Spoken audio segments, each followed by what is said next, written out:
શિક્ષકે શૈક્ષણિક કાર્ય પૂજા સમજીને કરવું જોઈએ.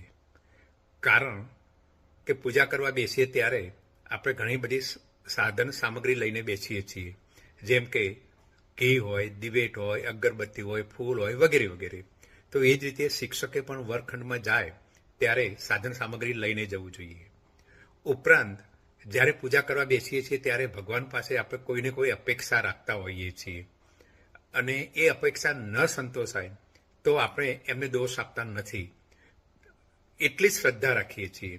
તો એ જ રીતે શિક્ષકે પણ બાળકો પાસે અપેક્ષા રાખતા હોય ત્યારે પૂરેપૂરી શ્રદ્ધા રાખવી જોઈએ, અને અપેક્ષા ન સંતોષાય તો બાળકનો દોષ કાઢવો ન જોઈએ. અપેક્ષા ન સંતોષાય છતાંય આપણે પૂજાઓ તો ચાલુ જ રાખીએ છીએ. તો એ જ રીતે બાળકો પાસે પણ અપેક્ષા ન સંતોષાય તો શિક્ષકે પોતાનું કાર્ય ચાલુ રાખવું જોઈએ, ધીરજ ધરવી જોઈએ. આપણા ઘેર મંદિર હોવા છતાંય આપણે બહાર મોટા મોટા મંદિરમાં દેવ દર્શને જઈએ છીએ. તો એ જ રીતે શિક્ષકે પણ વર્ગખંડને મંદિર સમજે છે, પણ જ્યારે જરૂર પડે ત્યારે એને સેમિનાર, વર્કશોપમાં પણ બહાર જવું જોઈએ. અને અંતે જ્યારે સવારે ઉઠીએ ત્યારે ભગવાનને યાદ કરીએ છીએ, સાંજે સૂઈએ ત્યારે ભગવાનને યાદ કરીએ છીએ. તો એ જ રીતે ત્યારે પણ આપણા વિદ્યાર્થીઓને યાદ કરીએ,